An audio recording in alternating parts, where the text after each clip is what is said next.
தந்தை மனிதன் துயாவியின் திருப்பெயராலே ஆமேன். அவனுடைய நெஞ்சு நாமத்திலே அவள் யாவரையும் நான் வாழ்த்துகின்றேன். நாம் யாவருமாக இணைந்தவாறு ஆராதனை காரணமாகவும் ஆண்டுடைய நாம மகிமைக்காக பாமாலைகளில் 367ஆம் பாடலை நாம் பாடுவோம். பாமாலைகளில் 367ஆம் பாடல்.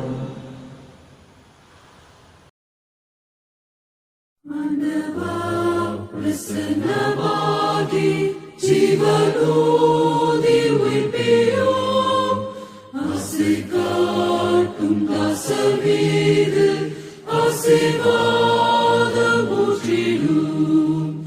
அருள் மாறி எங்கள் பேரில் பரிசுத்த பண்ணுவே ஆசையோடு நிற்கிறோமே ஆசீர்வாதமுற்றுவே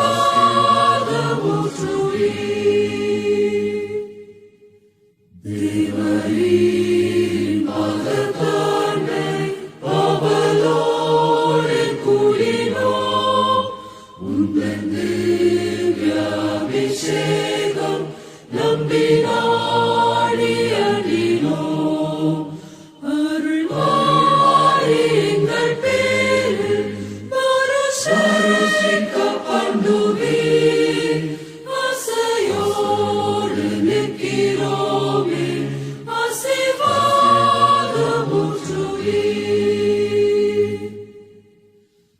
ஆண்டவா பக்த செய்யும் வேண்டுகோளை கேட்கிறேன் அன்பின் ஜுவாலை எங்கள் நெஞ்சில் இன்று மூட்டி நிற்கிறேன் அருள் மாறி எங்கள் பேரில் பரிசுத்த பண்ணுவே ஆசையோடு நிற்கிறோமே ஆசீர்வாதமுற்றுவே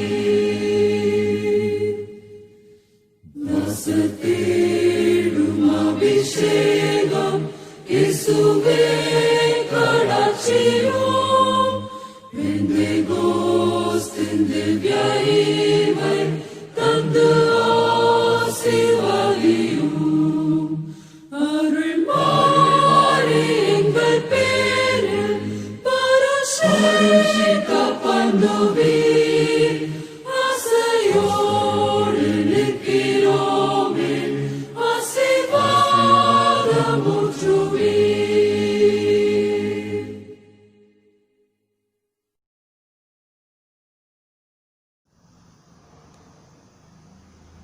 நாம் கடவுளை தொழுவோம். கடவுள் ஆவியாயிருக்கின்றார். அவரை தொழுது கொள்கின்றவர்கள் ஆவியோடும் உண்மையோடும் அவரை தொழுது கொள்ள வேண்டும். நம்முடைய பிதாவாகிய கடவுளாலும் கர்த்தராகிய இயேசு கிறிஸ்துவினாலும் உங்களுக்கு கிருபையும் சமாதானமும் உண்டாவதாக. இது கர்த்தர் உண்டு பண்ணின நாள், இதிலே களி கூர்ந்து மகிழ கடவோம். ஆண்டவரே, எங்கள் முதல்களை திறந்தருளும், அப்பொழுது எங்கள் வாயுடைய புகழை அறிவிக்கும். பிதாவுக்கும் குமாரனுக்கும் பரிசுத்த ஆவிக்கும் மகிமை உண்டாவதாக. ஆதியிலும் இப்பொழுதும் எப்பொழுதும் சதா காலங்களிலும் மகிமை உண்டாவதாக. ஆமென்.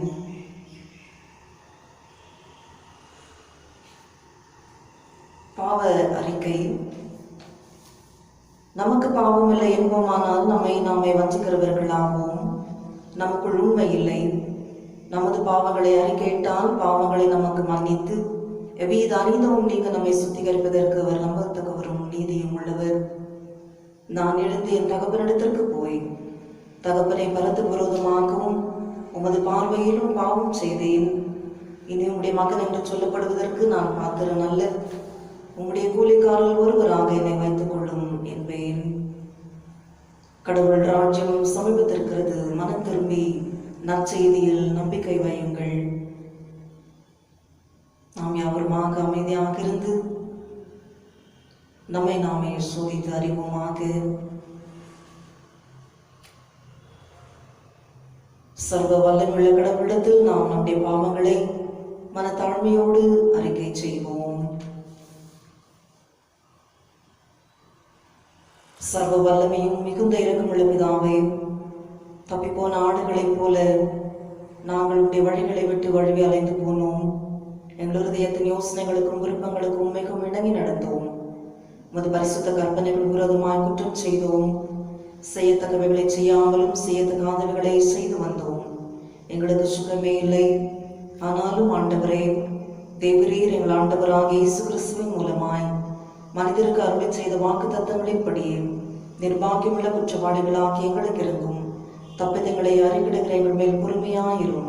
பாவத்து நிமித்தம் துக்கப்படுகிற எங்களை சீர்படுத்தும் மிகவும் இரக்கமுள்ள பிதாவே, உடைய பரிசுத்த நாமத்துக்கு மகிமை உண்டாகும்படி நாங்கள் இந்த தெய்வ பக்தியும் நீதியும் தெளிந்த புத்தியும் உள்ளவர்களாய் நடந்து வர இயேசு கிறிஸ்துவின் நிமித்தம் எங்களுக்கு கிருபை செய்தருளும்.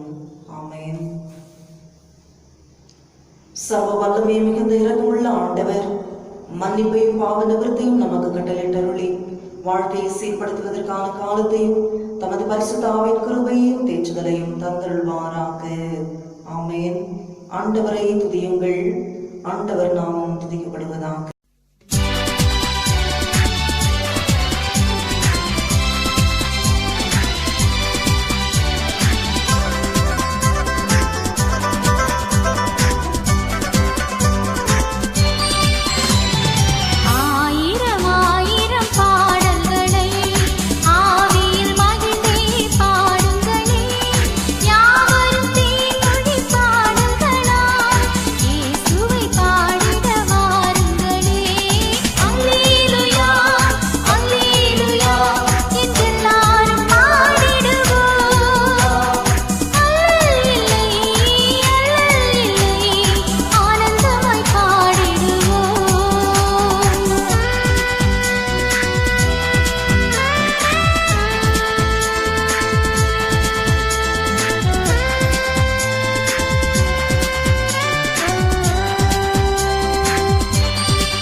இந்த நாளுக்குரிய திருமறை பாடல்கள் பழைய ஏற்பாட்டின் பகுதி எசேக்கியேல் தீர்க்கதரிசி புத்தகம் 36ஆம் அதிகாரம் வசனங்கள் 24 துவக்கம் 36 முடிய. சங்கீதம் 29, நிருபபாடம் அப்போஸ்தலர் நடபடிகளின் புத்தகம் 2ஆம் அதிகாரம் வசனங்கள் 1 துவக்கம் 13 முடிய. நற்செய்தி வேத பகுதி பரிசுத்த யோவான் 20ஆம் அதிகாரம் வசனங்கள் 19 துவக்கம் 23 முடிய. குடும்பமாக இணைந்து திருமறை பாடங்களை வாசிப்படியாக உங்களை நான் கேட்டுக்கொள்கின்றேன். நாம் யாவருமாக இணைந்தவாறு கீர்த்தனைகளில் 348ஆம் பாடலை நாம் பாடுவோம். கீர்த்தனையில் 348ஆம் பாடல். நல்காவி ஓட்டும் தேவா, நல்காவி ஓட்டும் தேவா, நல்காவி ஓட்டும் தேவா,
ஜெபம் செய்வோம். வாரும் தூய ஆவியே, எங்களை புதுப்பியும். ஜீவனுள்ள உங்களுடைய பிரசனத்தை நாங்கள் அனுபவிக்கவும், உணர்ந்து கொள்ளவும், ஏற்றுக்கொள்ளவும், நீ வழிநடத்துகின்றதை நாங்கள் உணர்ந்து செயல்படவும் கற்றுத்தாரும். எங்களை நாங்கள் ஒப்படைக்கின்றோம். இயேசு மூலம் ஜெபிக்கின்றோம் பிதாவே. ஆமென். கிறிஸ்துவுக்குள் அன்பானவர்களே, இந்த நாளிலே நம்முடைய தியானத்திற்கு என்று கொடுக்கப்பட்டிருக்கின்ற தலைப்பு வாரும் தூய ஆவியானவரை மாற்றுருவாக்கம் செய்யும். வாரும் தூய ஆவியானவரை உலகம் அனைத்தையும் மாற்றுருவாக்கம் செய்யும். Come Holy Spirit and transform the whole creation. Come Holy Spirit and transform the whole creation. ஒருவேளை கூர்மையாக சென்ற வாரத்தின் நாட்செய்தி நீங்கள் கவனித்திருப்பீர்கள் என்று சொன்னால், நமக்கு கொடுக்கப்பட்டிருந்த திருமறை பாடங்களும் தெரிவு செய்யப்பட்டிருந்த செய்தியின் கருப்பொருள் கவனிக்கின்ற பொழுது வாக்குத்தத்தம் பண்ணப்பட்ட பரிசுத்த ஆவியானவர் என்பதை நாம் தியானித்தோம். The Spirit of God that was assured to us, the promise of the Holy Spirit. அது தொடர்ச்சியாக இந்த நாளிற்குரிய தியானத்தை நாம் கவனிக்கின்ற பொழுது the promise is fulfilled. வாக்குத்தத்தம் பண்ணப்பட்ட பரிசுத்த ஆவியானவர் இந்த நாளிலே விசுவாசிகள் மீதும் திருச்சபை மீது அவர் அருளப்பட்டிருக்கின்றார் என்பதை நாம் உணர்ந்து கொள்ளுகின்றோம். திருச்சபையின் வரலாற்றில் மிக முக்கியமான ஒரு நாள் பெந்தேகோஸ்தே திருநாள் என்று சொல்லி இந்த நாளை நாம் அழைக்கின்றோம், ஆசரிக்கின்றோம். The day of the Pentecost. விசுவாசிகள் எவ்விதமாக அவர்கள் இணைந்திருந்த பொழுது, சீடர்கள் இல்லத்திலே அவர்கள் இணைந்திருந்த பொழுது பரிசுத்த ஆவியானவர் அவர்களுக்கு அருளப்படுகின்றதை நாம் அறிந்து கொள்ளுகின்றோம். பெந்தெகோஸ்ட் என்று சொல்லுகின்ற பொழுது ஆண்டவருடைய ஜீவனுள்ள ஆண்டவருடைய பிரசன்னத்தை நாம் அனுபவிக்கின்றோம். We can experience the nearness of God and the living presence of God in our midst. The Pentecost is all about experiencing the living presence of God in the midst of people's lives. நம்முடைய வாழ்க்கையிலே ஆண்டவருடைய பிரசன்னம், ஜீவனோடு இருக்கின்ற இறைவனுடைய பிரசன்னம் நம்மால் உணர முடியும், நம்மால் அனுபவிக்க முடியும். அதோடு கூட நாம் பார்க்கின்ற பொழுது அவர் எவ்விதமாக வாக்குத்தத்தம் பண்ணாரோ அதை நிறைவேற்றுகின்றதை இங்கு நாம் பார்க்கின்றோம். The promise that was fulfilled, the assurance was given. சீடர்களை பார்த்து ஆண்டவராக இயேசு கிறிஸ்து கூறினார், நான் பிதாவை வேண்டிக் கொள்வேன், அப்பொழுது சத்திய ஆவியாகிய தேற்றரவாளனை உங்களுக்கு அவர் தந்தருவார் என்று சொல்லி அவ்விதமாக வாக்குத்தத்தம் பண்ணப்பட்ட பரிசுத்த ஆவியானவர், சத்திய ஆவியானவர் இந்த பெந்தேகோஸ்தே திருநாள் அந்த சத்திய ஆவியானவர் விசுவாசிகளுடைய வாழ்க்கையில இறங்குகின்றதை நாம் கவனிக்கின்றோம். சீடர்கள் இணைந்திருந்த அந்த சூழலிலே பரிசுத்த ஆவியானவர் இறங்குகின்றார். மிகவும் ஆழமான ஒரு சத்தியத்தை இங்கு நாம் கவனிக்கின்றோம். ஏனென்று சொன்னால், நம்மை படைத்த கடவுள் நம்மோடு எப்பொழுதும் தொடர்பு ஐக்கியத்தோடு இருக்க வேண்டும் என்று சொல்லுகின்ற அவருடைய உள்ளத்தின் உணர்வை இங்கு நாம் தர வேண்டும்.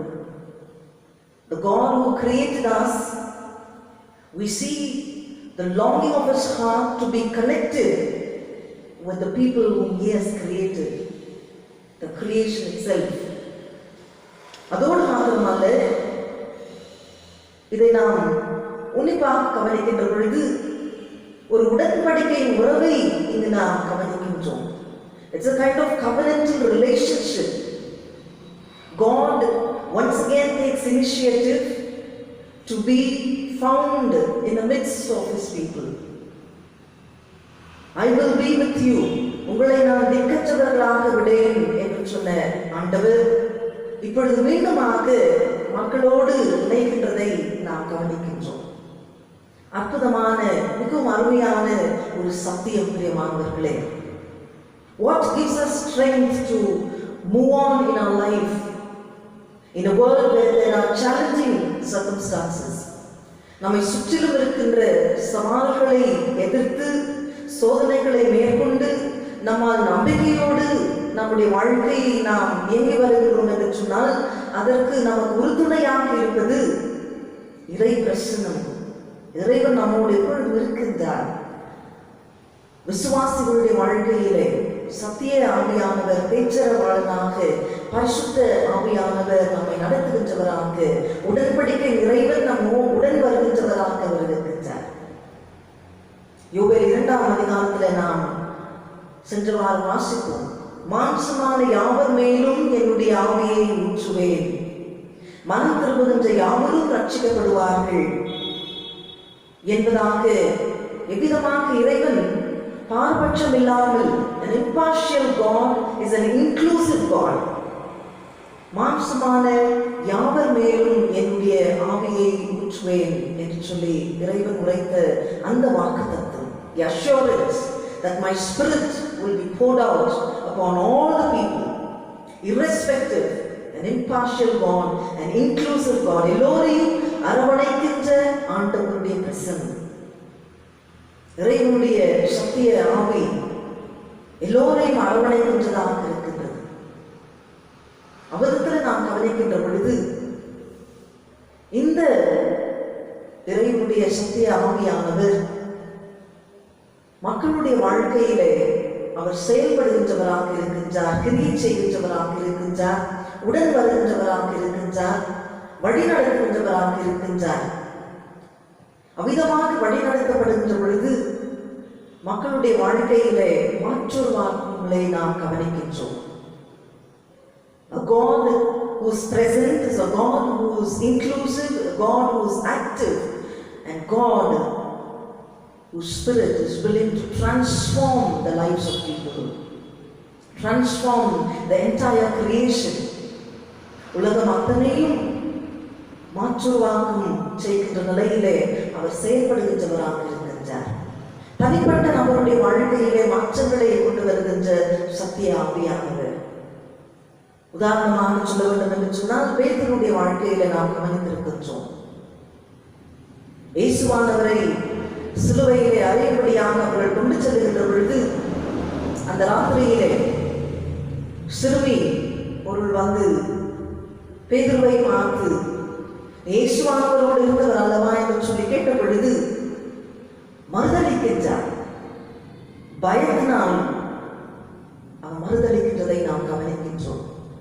ஆனால் அப்படிப்பட்ட பயத்தோடு இயேசுவானவர் அவரை நான் அறியேன் என்று அறிக்கை செய்தவர் பரிசுத்த ஆவியை பெற்ற மாத்திரத்திலே அவருடைய வாழ்க்கையிலே ஏற்பட்டிருக்கின்ற மாற்றத்தை அப்போஸ்தலர் நடவடிக்கைகள் 2ஆம் அதிகாரத்திலே நாம் கவனிக்கின்றோம். தைரியத்தோடு பிரசங்கிக்கின்றார். நீங்கள் சிலுவையில் அறைந்த இந்த இயேசுவானவர் அவர் உயிர்த்தெழுந்திருக்கின்றார் என்று சொல்லி சத்தியத்தை தைரியத்தோடு உறுதியோடு அவர் போதிக்கின்ற பொழுது 3000க்கும் மேலான மக்கள் இயேசுவானவரை கண்டு கொள்கின்றதை, சத்தியத்தை ஏற்றுக்கொள்கின்றதை அங்கு நாம் கவனிக்கின்றோம். Peter, who denied that he was with Jesus and he knew who Jesus was. Here we see the transformation that takes place in an individual's life because of the working of the Spirit of God, the Spirit of truth that transforms the life of the individual. தனிப்பட்ட நம்மளுடைய வாழ்க்கையில் மாத்திரமல்ல, பரிசுத்த ஆவியானவர் இறைவனுடைய ஆவி எல்லோருடைய வாழ்க்கையிலும் மாற்றங்களை கொண்டு வருகின்றதாக இருக்கின்றது. நாம் வாசிக்க கேட்ட பழைய ஏற்பாட்டின் பகுதி எசேக்கியேல் 36ஆம் அதிகாரத்தை நாம் கவனித்து பார்க்கின்ற பொழுது we see how a nation would be transformed because of the work of the Spirit of God. இஸ்ரவேல் மக்களுடைய வாழ்க்கையில இஸ்ரவேல் தேசம் முழுவதுமாக ஒரு மாற்றத்தை கொண்டு வருகின்றவராக ஆவியானவர் கிரியை செய்கின்றதை அங்கு நாம் கவனிக்கின்றோம். அந்த வசனங்கள் ஒவ்வொன்றையும் நாம் கவனித்து பார்க்கின்ற பொழுது ஒரு உடன்படிக்கையின் வார்த்தைகள் அங்கு நாம் கவனிக்கின்றோம். There's a covenantal language, personal pronouns that are used often in that particular passage. நான் உங்களை அழைத்து வருவேன், சிதறியிருந்த உங்களை நான் சேர்த்து அழைத்து வருவேன். வெவ்வேறு இடத்துல சிதறியிருந்த உங்களை நான் அழைத்துக் கொள்வேன். உங்களுடைய சுய தேசத்துல செயல்படியாக நான் செய்வேன் என்று சொல்லி இவ்விதமாக இறைவன் இறங்கி கிரியை செய்கின்றவராக இருக்கின்றார். அதனுடைய பின்னணியை நாம் கவனிக்கின்ற பொழுது இஸ்ரவேல் மக்கள் இறைவனை மறந்தவர்களாக, பரிசுத்தத்தை காத்துக்கொள்ள தவறியவர்களாக ஆண்டவர் உரைக்கின்றார். என்னுடைய நாமத்தை பரிசுத்த குலைச்சலாக்கினீர்கள், எனவே நீங்கள் பரிசுத்த குலைச்சலாக்கின என்னுடைய நாமத்தின் நிமித்தம் நான் இறங்கினேன். For God, it is all about holiness. பரிசுத்தமாய் வாழ தவறிய இஸ்ரவேல் மக்கள், ஆனாலும் இறைவன் இறங்குகின்றார். அந்த வசனங்களை நாம் உன்னிப்பாக கவனிக்கின்ற பொழுது இறைவன் கூறுகின்ற வார்த்தைகள், என்னுடைய ஆவியை நான் ஊற்றுவேன், நவமான இருதயத்தை நான் அவர்கள் கொடுப்பேன், நான் அவர்களை சுத்தமாக்குவேன், நான் அவர்களை நடத்துவேன், என்னுடைய கட்டளைகளை கடைபிடிக்கும்படியாக நான் அவர்களை நடத்துவேன் என்று சொல்லி ஒவ்வொரு வசனத்திலும் அவர் பயன்படுத்துகின்ற வார்த்தைகள் உடன்படிக்கை உறவினை புதுப்பிக்கின்ற வகையிலே, ஐக்கியத்தை உறுதிப்படுத்துகின்ற வகையிலே, என்னுடைய மக்களுடைய வாழ்க்கையிலே நான் செயல்படுவேன். 36ஆம் வசனத்தை நாம் கவனிக்கின்ற பொழுது அவர் கூறுகின்றார், இதை நான் சொன்னேன், இதை நான் செய்வேன் என்று சொல்லி உறுதியாக கர்த்தர் உரைக்கின்ற வார்த்தைகள். God who keeps up the covenantal relationship. எனக்காக தெரிந்து கொண்ட என்னுடைய ஜனங்கள், இன்னும் அவர் கூறுகின்றார், நீங்கள் என்னுடைய ஜனமாயிருப்பீர்கள், நான் உங்களுடைய தேவனாயிருப்பேன். You will be my people, I will be your God, and you will be led by my spirit. கல்லான இருதயத்தை எடுத்து போட்டு உங்களுடைய பாவ வழியிலிருந்து நீங்கி அசுத்தமான உங்களுடைய உள்ளங்களை நான் சுத்தமாக்குவேன், என்னுடைய வழிகளில் நடக்கும்படியாக நான் செய்வேன் என்று உறுதிமொழி கொடுக்கின்ற இறைவன் ஒரு தேசத்தை மாற்றுருவாக்கம் செய்கின்றார்.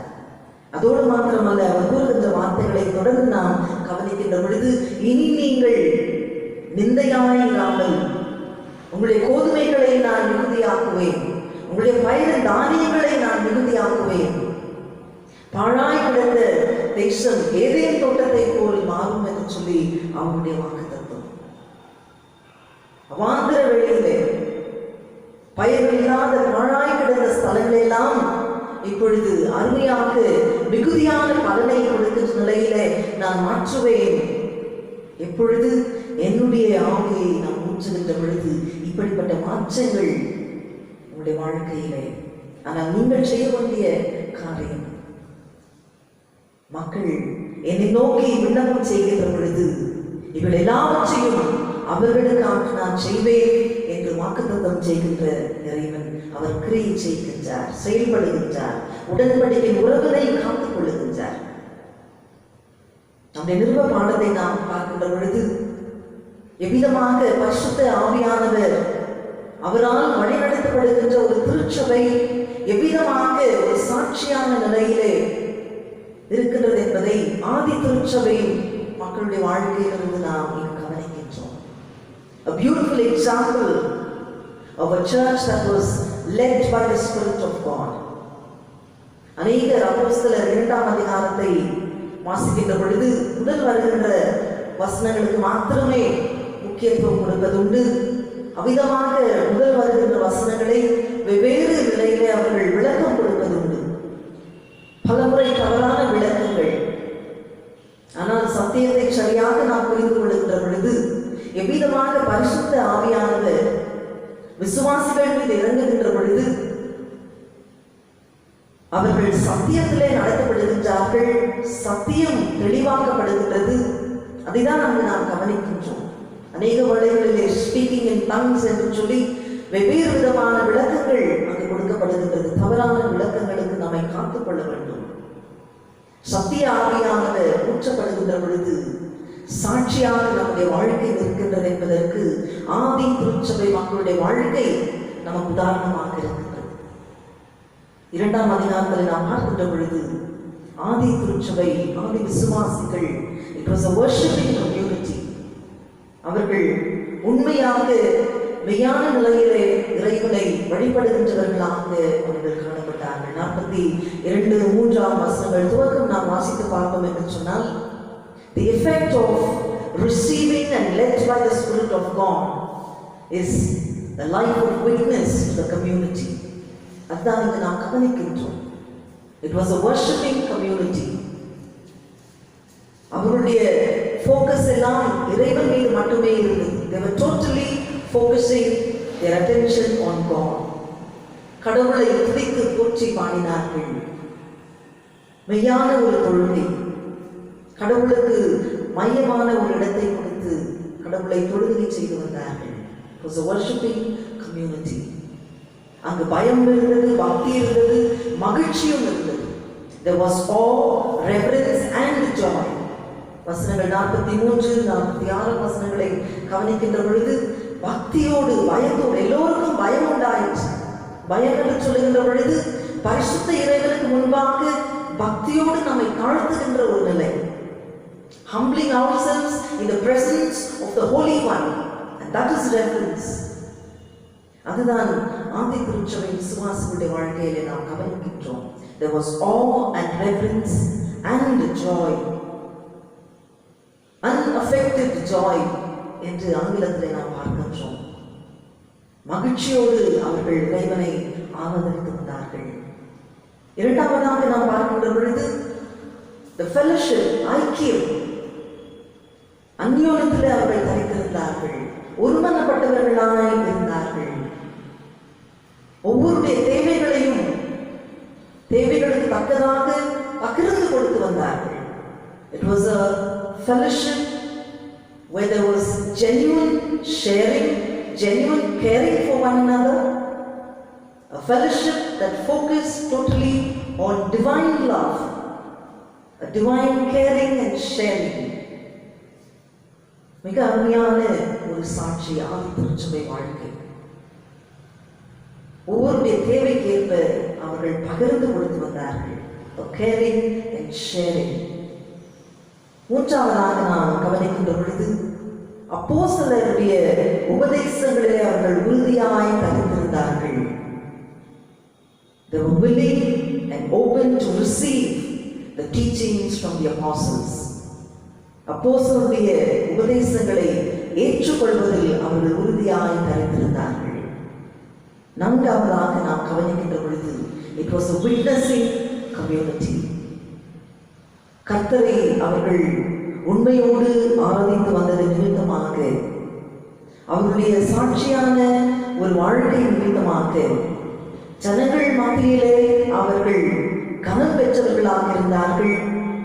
கடவுள் அனுதினமும் சபையில் விசுவாசிகளை சேர்த்து கொண்டே வந்தார் என்று சொல்லி சாட்சியான வார்த்தைகளை நாம் கவனிக்கின்றோம். A true worship that leads to true witness. That true witness leads again back to worshiping the Lord. அருமையான ஒரு உதாரணம் ஆதி திருச்சபை வாழ்க்கை. பரிசுத்த ஆவியானவரால் நடத்தப்பட்ட ஒரு சபை இவ்விதமான ஒரு சாட்சியாய் நிற்கத்தக்கதான உதாரணத்தை இங்கு நாம் கவனிக்கின்றோம். பிரியமானவர்களே, இந்த சத்தியத்தை கேட்டுக்கொண்டிருக்கின்ற நீங்களும் எல்லோருமாக எவ்விதமாக பரிசுத்த ஆவியானவர் விசுவாசிகளுடைய வாழ்க்கையிலே அவர் கிரியை செய்கின்றவராக இருக்கின்றார், செயல்படுகின்றவராக அவர் இருக்கின்றார். God chooses to be found in the midst of His people. But are we willing to acknowledge His presence? Are we willing to acknowledge His leading?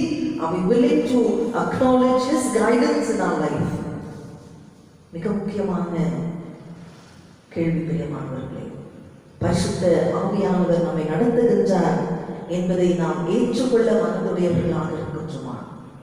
தனிப்பட்ட வாழ்க்கையானாலும் நம்முடைய குடும்ப வாழ்விலும் திருச்சபையாகவும் சத்திய ஆவியானவரால் நாம் நடத்தப்படுகின்றோம் என்கின்ற உணர்வு, அதை நாம் உணர்ந்து ஏற்றுக்கொள்கின்ற நிலையிலே நாம் இருக்கின்ற பொழுது நிச்சயமாகவே நம்முடைய வாழ்க்கை உலகத்திலே ஒரு சாட்சியாக வாழ்க்கையாக இருக்கும். கடவுளுக்கு ஏற்ற மாற்றங்கள் நம்முடைய வாழ்க்கையிலும் நிச்சயமாகவே காணப்படும். அதுதான் பரிசுத்த ஆவியானவரால் நடத்தப்படுகின்ற பொழுது நாம் பெற்றுக்கொள்கின்ற ஆசீர்வாதம். When we are led by the Spirit, definitely we are a true witness in the world as an individual, as a family and as a church. அப்படியான ஒரு சாட்சியான வாழ்க்கை வாழும்படியாக கடவுள் நமக்கு கொடுக்கப்படுகின்ற தருணங்கள் ஏராளம். அந்த தருணங்களை நாம் நழுவ விடாதபடிக்கு கடவுளுக்காய் நான் சாட்சியாக வாழ்வேன் என்று வார்த்தையினால் மாத்திரம் அல்ல, பரிசுத்த ஆவியானவர் என்னை நடத்துகின்றார், அவருடைய வழிநடத்துதலை நான் உணர்ந்து அந்த நெறியிலே நான் நடந்து கொள்வேன் என்று என்னை நான் அர்ப்பணிக்கின்ற பொழுது நம்முடைய வாழ்க்கையிலே காணப்படுகின்ற மாற்றங்கள் மற்றவர்கள் நம்மில் இயேசுவானவரை கண்டுகொள்ள ஏதுவாக இருக்கும். பெரியமானவர்களே, அநேக சிலர்களை பார்த்து அவர்களுக்குரிய சத்தியங்களின் நிமித்தமாக உயிர்த்தெழுந்த ஆண்டவராக இயேசு கிறிஸ்துவை அவர்கள் ஏற்றுக்கொண்டார்கள். பேதுரு பிரசங்கித்த பொழுது 3000க்கும் மேலான மக்கள் இயேசுவானவரை கண்டு கொண்டார்கள். தனிப்பட்ட அவருடைய வாழ்க்கையிலே மாற்றங்கள், திருச்சபையுடைய சாட்சி, பரிசுத்த ஆவியானவருடைய செயல், அதை நாம் உணர்ந்து நாம் ஏற்றுக்கொள்வோம். கடவுள் நம்மிடத்தில் எதிர்பார்க்கின்ற நன்மைக்கு ஏதுவான மாற்றங்களுக்காக நம்மை நாமே ஒப்படைப்போம். கடவுள் தொடர்ந்து நம்மை அந்த நெறியிலே வழிநடத்துவாராக. ஆமென். கிறிஸ்துவுக்குள் அன்பார்ந்தவர்களே, இந்த ஓய்வு நாள் என்னுடைய கடைசி ஓய்வு நாளாக தூய தோமா ஆலயத்திலே இருக்கின்றது என்பதை நான் உங்களுக்கு தெரிவித்துக் கொள்கின்றேன். 5 ஆண்டு காலங்கள் கடவுள் ஒத்தாசையோடு உங்களோடு நான் திருப்பணி ஆற்றத்தக்கதாக கடவுள் கொடுத்த நல்லதொரு வாய்ப்பிற்காகவும் அவருடைய அருளுக்காக கடவுளுக்கு நான் நன்றி செலுத்துகின்றேன். திருச்சபை குடும்பங்கள் ஒவ்வொன்றுக்காக நான் கடவுளுக்கு நன்றி செலுத்துகின்றேன். எல்லா சூழ்நிலைகளிலும் என்னையும் எங்கள் குடும்பத்தையும் நீங்கள் தாங்கி வந்தீர்கள். அநேகர் எங்களுக்காக ஜெபித்தது உண்டு. உங்களுடைய நாம் இணைந்து செயல்பட்ட எல்லா செயலுக்காகவும் கடவுளுக்கு நான் நன்றி செலுத்துகின்றேன். கடவுள் ஒவ்வொருவரையும் குடும்பமாக, தனிப்பட்ட நபர்களாக, குடும்பங்கள் இருக்கின்ற பெரியோர்கள், சிறு குழந்தைகள், வாலிபர்கள், வயது முதிர்ந்தவர்கள் எல்லோரையும் தனிப்பட்ட முறையிலும் குடும்பங்களாக, திருச்சபையாக கடவுள் ஒவ்வொருவரையும் தொடர்ந்து ஆசீர்வதிப்பாராக. திருப்பணியின் பாதையில், ஊழியத்தின் பாதையில் இந்த திருச்சபை வாயிலாக நான் கற்றுக்கொண்ட ஏராளமான பாடங்களுக்காக கடவுளுக்கு நான் நன்றி செலுத்துகின்றேன். இப்பொழுதும் நான் பெங்களூர் பட்டணத்தில் வெஸ்லி திருச்சபைக்கு நான் மாற்றப்பட்டிருக்கின்றேன். அடுத்த வாரம் துவக்கம் வேறொரு ஆயர் உங்களோடு உடன்படுவார். அவர் இங்கு ஊழியத்தை துவங்குவார். எனவே மீண்டுமாக உங்கள் யாவருக்கும் என்னுடைய நன்றியை நான் தெரிவித்துக் கொள்கின்றேன். என்னுடைய சார்பிலும், என்னுடைய குடும்பத்தின் சார்பிலும், ஆயர் அவர்களுடைய சார்பிலும் கூட என்னுடைய நன்றியை உள்ளத்தின் ஆழங்களிலிருந்து உங்கள் ஒவ்வொருவருக்கும் நான் தெரிவித்துக் கொள்கின்றேன். அதோடு கூட பரிபாலன குழு அங்கத்தினர்கள், மூப்பர்மார்கள் ஒவ்வொருவருக்கும் கூட என்னுடைய நன்றியை நான் உள்ளத்தின் ஆழங்களிலும் தெரிவித்துக் கொள்கின்றேன். எல்லா சூழ்நிலையிலும் அவர்கள் என்னோடு இணைந்து ஊழியத்தை அவர்கள் நல்ல விதத்திலே செய்யும்படியாக அவர்கள் கருப்போற்று நின்ற எல்லா நிலைகளுக்காக அவர்களுக்கும் என்னுடைய நன்றிகளை நான் தெரிவித்துக் கொள்கின்றேன். அவர்களையும் அவருடைய குடும்பங்களையும் கர்த்தர் தொடர்ந்து ஆசீர்வதிப்பாராக. எங்களுக்காக ஜெபித்துக் கொள்ளுங்கள், எங்களுடைய ஊழியர்களுக்காக ஜெபித்துக் கொள்ளுங்கள். மீண்டும் நாம் ஒருவரை ஒருவர் சந்திக்க மாட்டோம். கர்த்தருடைய பிரசன்னம் உள்ள ஒருவரையும் தாங்கி வழிநடத்துவதாக. ஆமென்.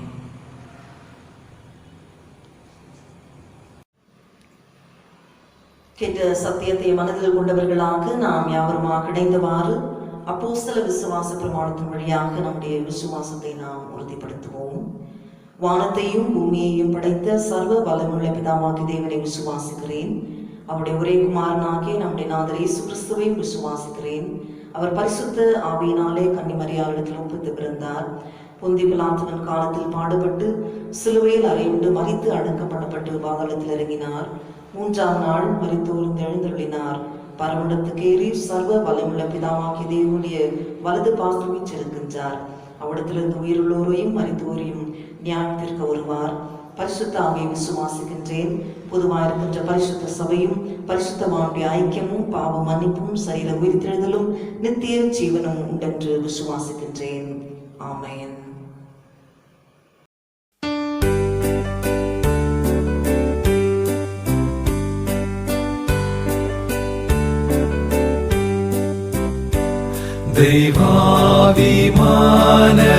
தெய்வாவிமானவாசராய் வந்தனல் மூட்டுவீர்.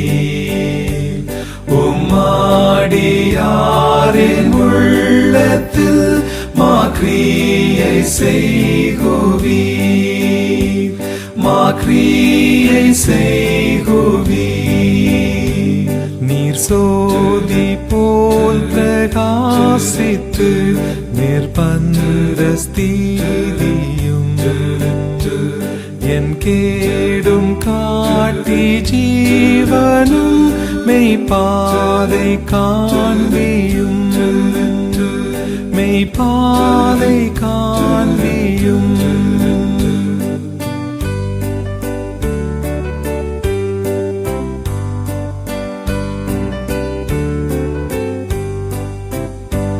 புறாவை போல சாந்தமாய் நீர் செட்டை வீரிப்பீர். மெய் சமாதான மாறுதல் நசீருமாருள்வீர். நசீருமாருள்வீர்.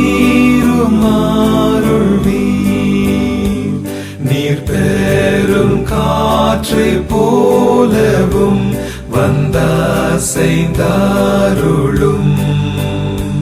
கல்லெஞ்சை மாற்றி பேரன்பை நன்குணரச் செய்யும். நன்குணரச் செய்யும்.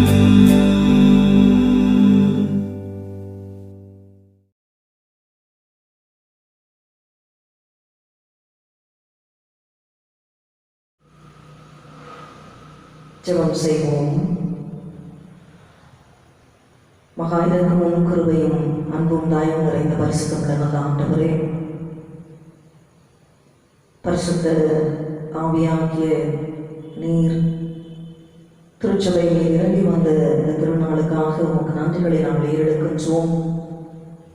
படைத்த இறைவனின் படைப்புகளாகிய எங்களுடைய வாழ்க்கை மீது நீர் அக்கறையுள்ள இறைவனாக இருக்கின்றீர் என்பதை மீண்டுமாக உணர்த்தியிருப்பதற்காக உமக்கு நன்றியை எடுக்கின்றோம். நீங்களை பூட்டின சத்தியங்களுக்காக நன்றி செலுத்துகின்றோம். இந்த சத்தியத்தின் பாதையில் எங்களுடைய வாழ்க்கையை நாங்கள் காத்துக்கொள்ள நற்கருவித்தான். இவ்வழியுமாய் கூட ஆண்டவரே, குறிப்பாக தூய தோமாலயத்தின் திருச்சபைக்காக மண்டை வருகின்றோம். திருச்சபையின் ஒவ்வொரு குடும்பங்களையுமாய் ஒரு பாதத்தில் நாங்கள் தாழ்த்துகின்றோம். குடும்பங்கள் இருக்கின்ற வயது முதிர்ந்தவர்களுக்காக, பெரியோர்களுக்காகவும், வாலிபர்களுக்காக, சிறு குழந்தைகளுக்காக, சிறு பிள்ளைகளுக்காக தொடர்ந்து நாங்கள் வேண்டுதல் செய்கின்றோம். கர்த்தர் தாமே ஒவ்வொருவருமாய் நீர் அரவணைத்து ஆசீர்வதிப்பீராக. சுகவீனத்தோடு பலவீனத்தோடு இருக்கின்றவர்களுக்காக மன்றாடுகின்றோம். கர்த்தருடைய பிரசன்னம் அவர்கள் மீது இறங்கவும், கர்த்தர் நீர் அவர்களை பலப்படுத்த வேண்டும் என்று நாம் ஜெபிக்கின்றோம். குறிப்பாக ஆண்டவரே, இந்த கோவிட்-19 சூழ்நிலையினால் வாழ்வாதாரங்களை இழந்த நிலையில் இருக்கின்ற திருச்சபை மக்களுக்காக மன்றாடுகின்றோம். கர்த்தர் தாமே அவர்களை நீர் வழிநடத்துவீராக. வேலை வாய்ப்பு இழந்திருக்கின்றவர்களுக்காக மன்றாடுகின்றோம். கர்த்தர் தாமே புதியதொரு வாசலை அவர்களுக்காக நீர் திறந்தடுமாறு நாங்கள் ஜெபிக்கின்றோம் சுவாமி. அதே வண்ணமாய் கூட ஆண்டவரே, திருச்சபையில் நடைபெறுகின்ற ஒவ்வொரு ஊழியர்களுக்காக நன்றி செலுத்துகின்றோம். இந்த சமூகத்தில் தூய தோமா திருச்சபை மக்கள் சாட்சிகளாக இந்த இடத்திலே தொடர்ந்து ஜீவிக்கத்தக்கதாக ஒவ்வொருவரையும் நீர் வழிநடத்த வேண்டும் என்று கொண்டாடுகின்றோம். திருச்சபையின் பரிபாலன குழுவுக்காக நன்றி செலுத்துகின்றோம். மூப்பர்மார்களுக்காக நன்றி எழுதுகின்றோம். ஆண்டவரே, அதே வண்ணமாக எல்லா நிலைகளிலுமாய் திருச்சபையின் காரியங்களை கவனிக்கவும் சுத்திகரிக்கவும் ஆண்டவரே தன்னை அர்ப்பணித்திருக்கின்ற திருச்சபையின் காப்பாளர்களுக்காக உமக்கு நன்றி செலுத்துகின்றோம். ஒவ்வொருவருமாய் கர்த்தர் தாமே ஆசீர்வதிப்பீராக. அதே வண்ணமாய் கூட ஆண்டவரே, இவ்வளையிலே மீண்டுமாக எங்கள் தேசத்திற்காக உலகத்திற்காக நாம் மன்றாடுகின்றோம். இந்த COVID-19 வைரஸால் பாதிக்கப்பட்டு வருகின்ற ஏராளமான ஜனங்களுக்காக மன்றாடுகின்றோம். ஆண்டவரே, கர்த்தர் தாமே நீர் மனதிறங்க வேண்டும் என்று நாங்கள் ஜெபிக்கின்றோம். வேக்சினுக்காகவும் ஆண்டவரே, மருந்துக்காக ஆராய்ச்சி செய்து வருகின்ற ஒவ்வொரு நபர்களுக்காக விசேஷமாக ஜெபிக்கின்றோம். அவருடைய ஞானத்தோடு அவர்கள் செயல்படத்தக்கதாக நிற்கிறவை தான். எந்த விதமான போட்டியின் மனப்பான்மையோ ஆண்டவரே அதிகாரப்பூர்வமான மனப்பான்மையோ இல்லாமல் ஆண்டவரே அர்ப்பணிப்போடு இந்த ஆராய்ச்சியில அவர்கள் இறங்கி உங்களுடைய ஞானத்தை பெற்றவர்களாக அவர்கள் செயல்பட்டு இந்த COVID-19 வைரஸை தடுக்கும்படியான வேக்சின் மருந்து கண்டுபிடிக்கத்தக்கதாக நீர் அவர்களை வழிநடத்த வேண்டும் என்று நாங்கள் ஜெபிக்கின்றோம். அதே வழியிலுமாய் கூட ஆண்டவரே, இதற்காக பலவிதமான நிலைகளிலே நம்மளை அர்ப்பணித்திருக்கின்ற மருத்துவர்களுக்காக, மருத்துவச்சிகளுக்காகவும், செவிலியர்களுக்காக, ஆண்டவரே போலீஸ் அதிகாரிகளுக்காகவும், கம்யூனிட்டி ஹெல்த் ஒர்க்கர்ஸ்க்காக விசேஷமாக நாம் ஜெபிக்கின்றோம். கர்த்தருடைய பாதுகாப்பான பிரசன்னம் அவர்களை சூழ்ந்திருக்கும்படியாக நாம் கொண்டாடுகின்றோம். தொடர்ந்து கூட ஆண்டவரே, இந்தோ சைனா இருவருக்குமாய் ஆண்டவரே அந்த பார்டர் நடைபெற்று வருகின்ற எல்லா விதமான சூழ்நிலைகளை ஆண்டவரை அறிந்தவராக இருக்கின்றீர். எல்லா விதமான இந்த போர் என்கின்ற நிலை இல்லாமல் சுவாமி கர்த்தர் தாமே சமாதானத்தை நிலவும்படியாக செய்ய வேண்டும் என்று நாங்கள் ஜெபிக்கின்றோம். எந்த விதமான உயிர் சேதம் இருக்காதபடி கர்த்தர் தாமே காத்திருக்க வேண்டும் என்று மன்றாடுகின்றோம். எங்களுடைய மிலிட்டரி ஆர்மி போர்சஸ்க்காக விசேஷமாக ஜெபிக்கின்றோம்.